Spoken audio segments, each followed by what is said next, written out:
So the question is, if you could thank anyone, whom would you thank and why? For what? You tell me. Is there anything memorable in your life where if you could say thank you to that person, you would, and why would that be? I was born in 1931. I was an oops child.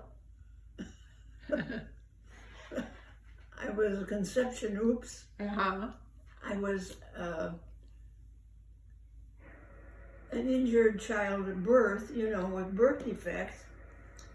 Thanks to my mother for keeping me. All right. Back in those days, they didn't do such things. They put you in a hospital, quotation marks, for the whatever, not perfectly normal child type thing. But my mother kept me. My mother went through a lot of sacrifice to raise me. She's a wonderful woman.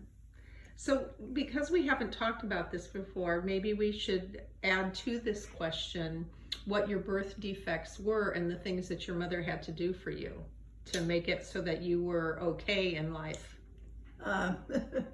I'm a celebrity with king tut. I had club feet. The arch part of my foot was up on the side of my leg. So the heel, the predominant, too much bone I've got down here, was my heel, my bottom of my foot. I had that.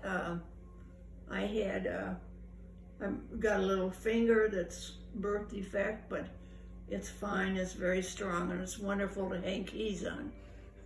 It's very useful. Yes, it has its purpose. So mentally, luckily, I was okay, but I had physical defects, and a lot of that was in a time when physical defects were looked down as, there used to be asylums and homes and stuff for Right, less than perfect. less than perfect child. But my mother never thought that way, and neither did my grandparents. I was nurtured. Well, and then you've told me the story too about how it is that you can walk now too.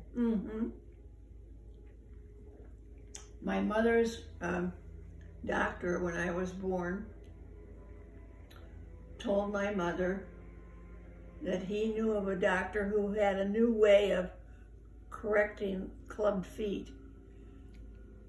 And my mother said, well, she didn't have any money to do anything. He said, don't worry about it. They're just starting this experiment. And so they put me in braces, in plaster casts to begin with, and changed them every week and to stretch and do, and I remember my mother talking about having to walk the floor at night after I had my feet stretched, my legs and stuff, because I was in such pain. And so slowly, it took a year, and I wore the braces with the metal and the leather straps like you see in the old Martyr-Dimes photographs. Or like polio victims that would wear the... Yeah. I wore those braces, and I didn't walk till I was over 2 years of age. But I could get around just fine with casts, and they always knew where I was because I went thump, thump, thump, thump through the house. And I could pull myself up on the couch and get up on the couch or the chair or whatever. I was a feisty little kid back then, too. So it worked out well. My mother was always so thrilled that I was into sports and played soccer and baseball and everything. For a kid who basically was born with quote-unquote no feet. Yeah. I was, my mother was told by one doctor, oh, she'll be in a wheelchair her whole life. Well, I waited to my late 80s to get into a wheelchair. I think I was a little behind. You didn't want to make a liar out of the guy, but you waited until you were 89 to do it, right? Yeah, right. Yeah. And then I'm not in the walker all the time. I'm better off than some people.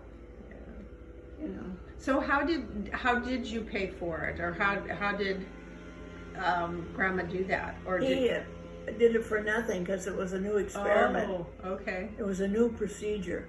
Wow. Wow. You know, now, or maybe not now, because I have a child with legs like that now, but when you kids were little, they put that fill-hour metal strip between your feet with a brace. Oh, right, right. Right, and it attached to like Stride Right shoes where you could hook it on like the old roller skates. Yeah, and they tighten it up or loosen it up or do whatever.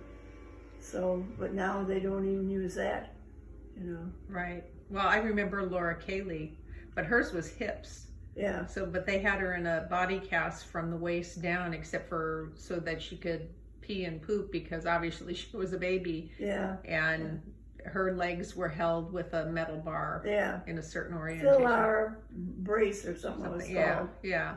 So, yeah. So, but as I say, that was King Tut's problem too. They had to make special chariots for him to be able to stand up in the chariot. And because of his club feet. Because of his club feet. And I've seen in my stuff on TV, the one for Tut, the chariot, the things that held his feet were all funny, you know, different shaped. So, so I'm a celebrity. King Tut and I had. So the person you And thank Dudley most... Moore had him too. Really? Yes. Oh, I didn't know that. Yeah. And again, they didn't show his feet in any of his films, Yeah. or at least that no, I remember. They didn't, Yeah. because he had club feet. So. So the person you would thank most is Grandma. Yes. Yeah. For being proactive. Yeah. She was, part of her was very shy and part of her wasn't. You know. Well, she wanted to take care of you. Yeah, she did. Yeah. Didn't throw me away Yeah. as a throwaway child. In the good old days or in the Asian countries, I would have been set out on the hill to die. Or she could have put you up for adoption or anything like that, Yeah. but she didn't. Yeah.